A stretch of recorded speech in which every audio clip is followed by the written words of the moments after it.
¿Qué tal? Bienvenidos a la emisión central de Noticias RCN por nuestra tele. Son las 6:30 en la costa este de los Estados Unidos y aquí están las noticias del momento. Al menos 41 muertos y 200 heridos en doble atentado suicida en el Líbano. El hecho ocurrió cerca de una mezquita en un barrio aledaño a un campo de refugiados en Beirut. Corte de Manhattan acusa a dos sobrinos del presidente de Venezuela, Nicolás Maduro, detenidos por conspiración para transportar droga a Estados Unidos. El documento lo obtuvo en primicia nuestra cadena aliada NTN 24. Gobierno venezolano guarda silencio tras la detención de dos sobrinos de la pareja presidencial por narcotráfico. La oposición exige investigación. Cámara de seguridad registra el momento en que la aeronave al mando del piloto colombiano Oscar Chávez se estrella contra un edificio de apartamentos en Ohio, Estados Unidos. El gobierno colombiano tiene lista norma para legalizar la producción, comercialización y aplicación de la marihuana con fines médicos. Revelan más información sobre la agenda del Papa Francisco en su viaje a México en febrero de 2016. Noticias RCN con Juan Eduardo Jaramillo.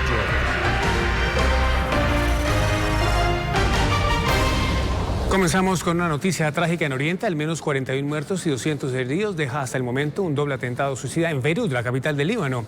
El hecho de violencia ocurrió cerca de una mezquita en un barrio aledaño a un campo de refugiados. El ataque múltiple sucedió cuando los residentes retornaban a sus hogares. Estiman que la cifra de víctimas mortales podría ascender a más de 100 en las próximas horas. El ataque se lo atribuyó el grupo terrorista Estado Islámico. A cadena perpetua podrían ser condenados los dos sobrinos del presidente de Venezuela detenido en Haití y acusados formalmente de narcotráfico en Nueva York. Hoy fueron presentados en audiencia ante un juez. El ahijado de Nicolás Maduro, Efraín Antonio Campo Flores, detenido por la DEA en Haití, tiene 29 años. Según registros laborales en Venezuela, trabajó en el Parlamento Latinoamericano de 2008 a 2011. Se habría identificado como hijastro del presidente venezolano en el momento de su captura y habría presentado un pasaporte diplomático para alegar una inmunidad que no posee. Campo también figura como accionista de una empresa de transporte en Panamá, donde aparece relacionado con el cuñado de Nicolás Maduro. De Francisco Flores de Freites, sobrino de la primera dama Cilia Flores y detenido en compañía de Efraín Campo, se sabe que trabajaba en una empresa venezolana desde 2011. Los dos jóvenes fueron presentados hoy ante una corte de Nueva York. El fiscal encargado de la investigación es Preet Bharara, funcionario del Ministerio Público conocido por ser implacable y encarcelar a varios banqueros de Estados Unidos. Nicolás Maduro evitó referirse directamente a la detención y posterior acusación por narcotráfico contra sus familiares en Estados Unidos. La oposición exige al gobierno venezolano explicaciones sobre el caso. RCN en el lugar de la noticia con nuestra corresponsal en Caracas, Daniela Zambrano. Daniela. Hola, buenas tardes. El gobierno venezolano guarda absoluto silencio tras la detención de dos sobrinos de la pareja presidencial por tráfico de drogas. El presidente Nicolás Maduro tomó la palabra en el Consejo de Derechos Humanos de la Organización de Naciones Unidas en Ginebra. Allí no se refirió directamente al tema, pero sí denunció supuestos ataques por parte de Estados Unidos. Escuchemos. No es la primera vez que algún funcionario por allí lanza acusaciones temerarias tomadas de las agendas de acoso mundial de la media imperial contra la patria de Simón Bolívar. La oposición, en cambio, exige una investigación y que se cree una comisión de la verdad para investigar este caso. Creemos que es necesario que el Parlamento venezolano designe una comisión que vaya a Estados Unidos a investigar lo que ha ocurrido e incluso, si es preciso, a ver qué necesidad tienen esos connacionales allá. Hasta el momento, la Fiscalía General de Venezuela tampoco se ha pronunciado. Con esta información me despido. Daniela Zambrano, Noticias RCN. Daniela, gracias. En Caracas. Hoy se conoció el video del momento del impacto de una avioneta en Ohio que dejó 9 muertos, entre ellos el piloto de nacionalidad colombiana, Oscar Chávez. Sus familiares ya se encuentran en Estados Unidos para el proceso de identificación de los restos mortales. La noticia en Washington con nuestra corresponsal Marta Lucía Ávila. Marta. Para los investigadores de la Administración de Aviación Federal de los Estados Unidos a cargo de este caso, el video será una prueba fundamental para determinar las causas del accidente de la aeronave en Ohio, que, como lo informó en primicia Noticias RCN, era comandada por el piloto colombiano Oscar Chávez. Fue captado por una cámara de seguridad en la zona residencial. Se ve cómo la aeronave vuela muy bajo, a gran velocidad, se estrella contra un edificio de apartamentos, explota y las llamas lo consumen. Se aprecia también las condiciones meteorológicas del momento del siniestro. Había mal tiempo y poca visibilidad por una intensa capa de niebla. Además, a la zona del siniestro fueron desplazados los mismos arqueólogos forenses que estuvieron a cargo de las investigaciones y recuperación de restos de los aviones que fueron impactados en los atentados terroristas del 9/11. Esto es de Washington, regreso con ustedes. Marta, gracias. En Washington revela más información sobre la agenda del Papa Francisco en su viaje a México en febrero del año 2016. El obispo de Roma visitará el Distrito Federal y los estados de Chihuahua, Michoacán y Chiapas. El Santo Padre empezará su recorrido por la República Mexicana en la capital, Ciudad de México. Luego visitará 3 regiones, Chihuahua, Michoacán y Chiapas. Estos estados registran los más altos índices de pobreza y violencia del país, según estadísticas oficiales. La canciller mexicana detalló que el sumo pontífice, entre otras actividades, mantendrá un encuentro con el presidente Enrique Peña Nieto. Autoridades del Vaticano se trasladaron esta semana a México para abordar asuntos específicos del viaje. La agenda oficial se dará a conocer en su totalidad el próximo 12 de diciembre, coincidiendo con la festividad de la Virgen de Guadalupe.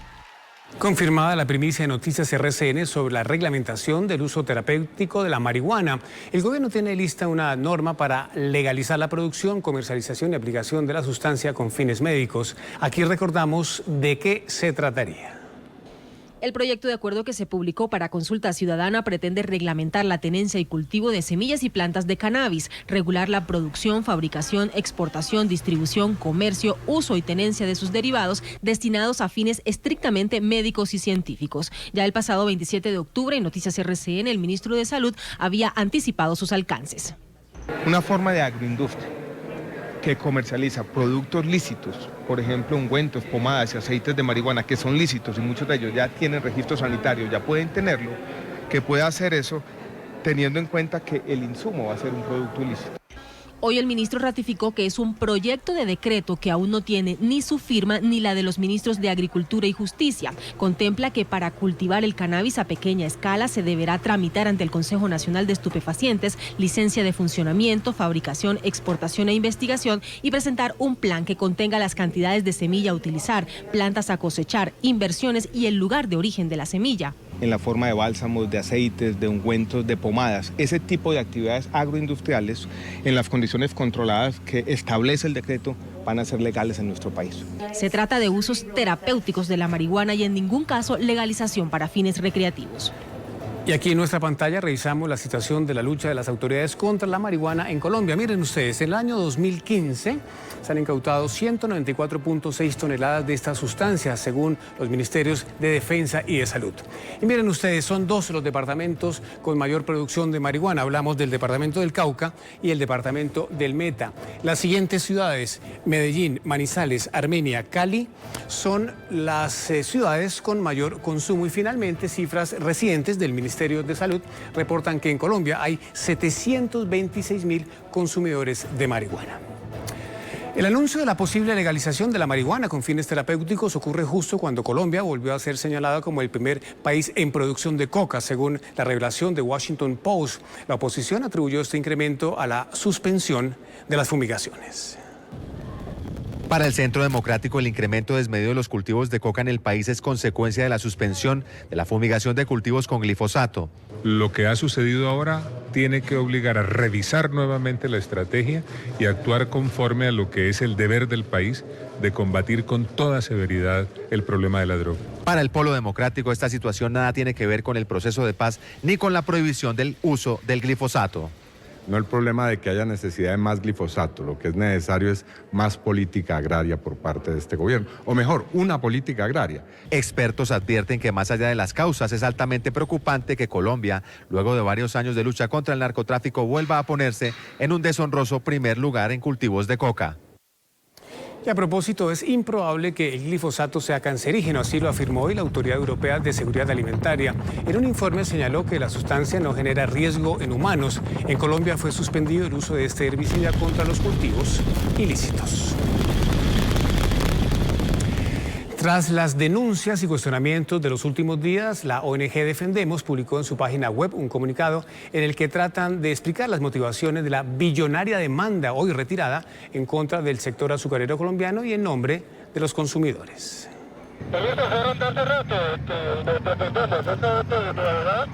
Después de 3 días de tratar de localizarlos, la ONG Defendemos publicó este comunicado en su página web. Lo firma Alberto Pardo, quien no señala qué cargo tiene dentro de la organización ni agrega, como es común en los comunicados a la opinión pública, teléfonos, mails y dirección de contacto.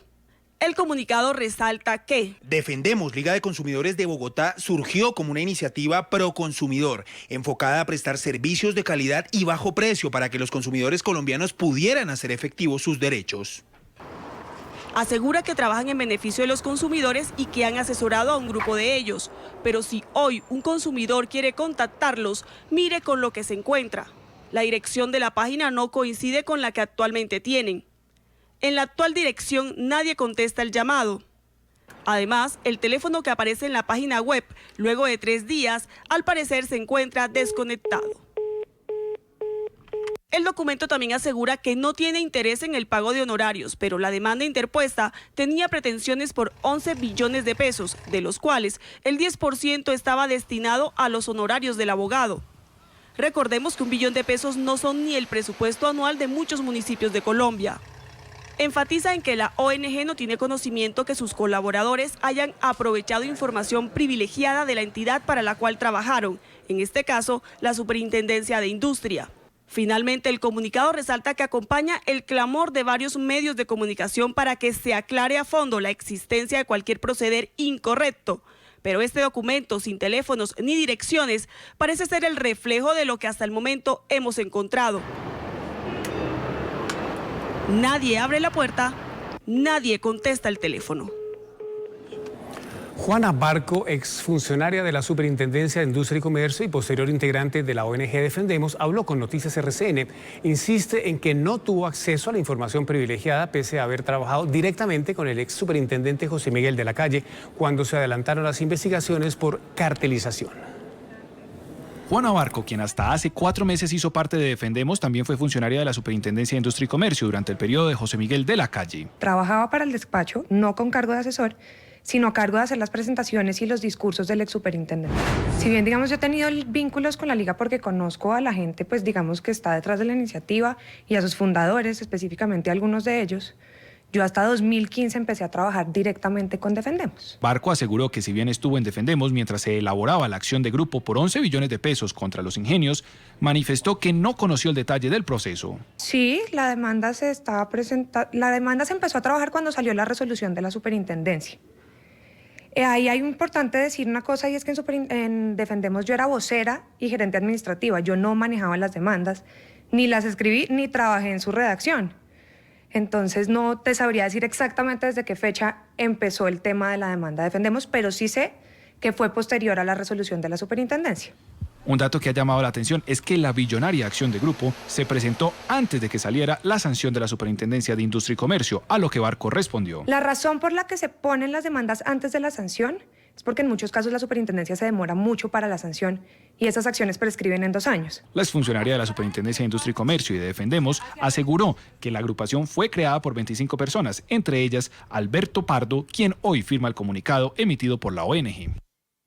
Noticias RCN conoció que el retiro de la demanda por 11 billones de pesos instaurada por la ONG Defendemos en nombre de los consumidores colombianos y en contra del sector azucarero fue por razones personales de la demandante. Así está en la constancia del juzgado. La comunicadora Ana Marcela Zuluaga, quien aparece como demandante en la acción de grupo por 11 billones de pesos contra los ingenios azucareros, dio poder a su abogado para desistir de la demanda. La señora Ana Marcela Zuluaga Guevara, quien otorgó poder amplio y suficiente al suscrito para iniciar el presente proceso, manifestó su intención de retirar la demanda por diversas razones de índole personal. La demanda se retira pocas horas después de que la unidad investigativa del periódico El Tiempo revelara que exfuncionarios de la Superintendencia de Industria y Comercio hicieron parte de la ONG Defendemos, que interpuso la demanda. El juez 32 civil del circuito de Bogotá aceptó el desistimiento de la acción y no realizó el cobro del proceso, es decir, los gastos en los que incurrió la justicia por cuenta de la demanda. Se acepta el desistimiento, ordena la terminación del proceso, no condena en costas. Los gremios más importantes del país dejaron plasmados fuertes reparos al proyecto de ley con el que el gobierno daría a la Superintendencia de Industria y Comercio facultades de juez para resolver acciones de grupo. El Consejo Gremial advierte que las funciones de la SIC no deben sobreponerse a las de las autoridades judiciales. A través de una carta enviada al superintendente de Industria y Comercio, el Consejo Gremial, en el que están las 21 asociaciones empresariales más importantes del país, manifestó su preocupación por el proyecto de ley 038 de 2015, que busca darle nuevas facultades a la Superintendencia de Industria y Comercio, entre ellas la de ser juez para resolver las acciones de grupo. Si bien es deseable una autoridad de competencia sólida e independiente, también es importante que dicho organismo, cuyos objetivos son los de inspección, vigilancia y control, no se sobreponga a los fines de determinación de política pública que tienen otros entes en la rama ejecutiva o a las funciones de instrucción criminal que tiene la Fiscalía en materia penal.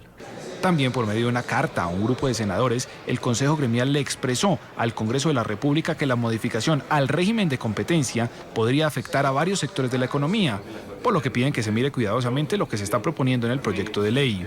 Las pretendidas modificaciones al régimen de competencia ponen en riesgo instrumentos de política pública con los que cuenta el Estado colombiano para la defensa y estabilidad del sector agropecuario, el cual es fundamental para la seguridad alimentaria nacional.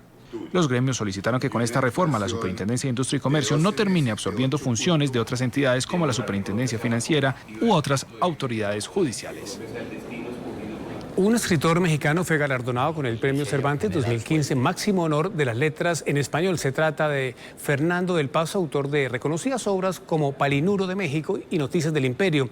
El jurado destacó la modernidad y el riesgo presentes en la novela del escritor de 80 años que ha sobrevivido a varios infartos cerebrales. Fernando del Paso recibirá un premio de $134.000. Hacemos una pausa y cuando regresemos, Colombia se alista para la triste conmemoración de la tragedia natural más grande de su historia, los 30 años de la catástrofe de Armero. Ya volvemos.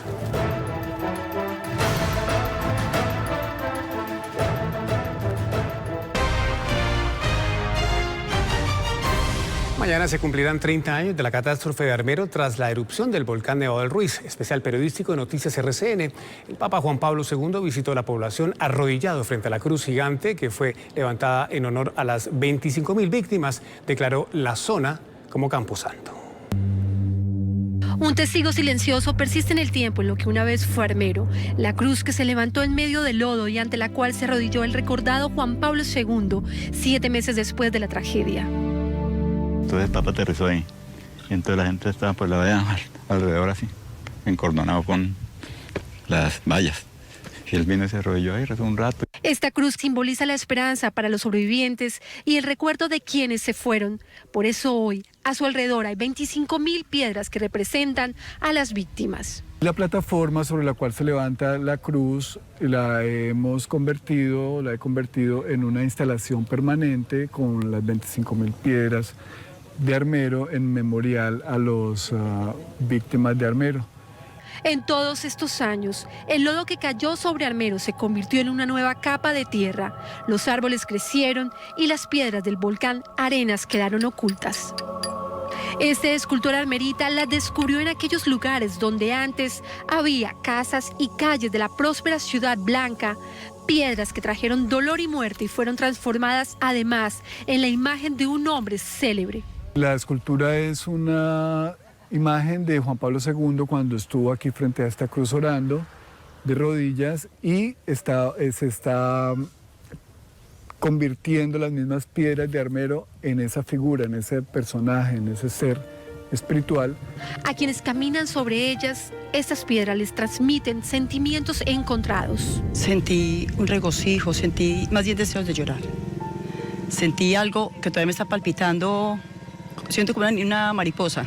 Con esos sentimientos persistirá además la imagen del noble Juan Pablo II, construida con las piedras que arrojó el volcán.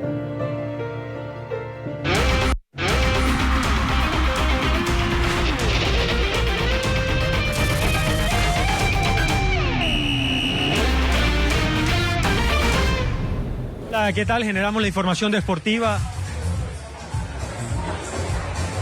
Hola, ¿qué tal? Generamos la información deportiva desde Barranquilla, casa de la Selección Colombia, donde mañana, después del partido que tendrá hoy el combinado nacional frente a Chile, llegará aquí para ya estarse midiendo a Argentina. Pero arrancó la fecha 3 de las eliminatorias, uno de los partidos más importantes. Obviamente va a ser el de Argentina-Brasil, que será el de fondo, y ya se han disputado varios encuentros, entre esos el que ganó la selección de Bolivia 4-2 a su similar de Venezuela, y comienza a complicársele la situación al técnico Noel San Vicente en la Vinotinto. Bolivia comenzó ganando el minuto 18 gracias a Rodrigo Ramallo después de un gran pase de Cardoso. A los 22, Wilker Ángel derribó a Damián Licio en el área, penalti que transformó Juan Arce en el 2-0. A los 31, Mario Rondón le dio el descuento a los venezolanos.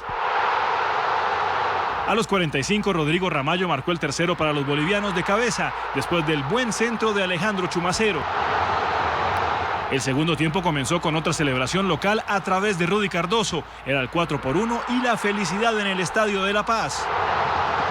A los 55 se selló el marcador. Richard Blanco aprovechó el pase de Rondón y dejó el 4-2 definitivo. Bolivia consigue la primera victoria en la eliminatoria. Venezuela, última sin puntos en 3 partidos. Seguimos disfrutando aquí de la ciudad de Barranquilla, ambiente futbolero, porque esto arrancó ayer con la victoria del Junior de Barranquilla frente a Independiente de Santa Fe por la final de la Copa Águila. Los 90 minutos fueron los abrebocas de lo que va a ser ese partido de la próxima semana. Ganó el Junior 2-0 y los próximos 90 minutos, los de la gran final de la Copa Posto 11, estarán jugando el próximo jueves en el estadio El Campín.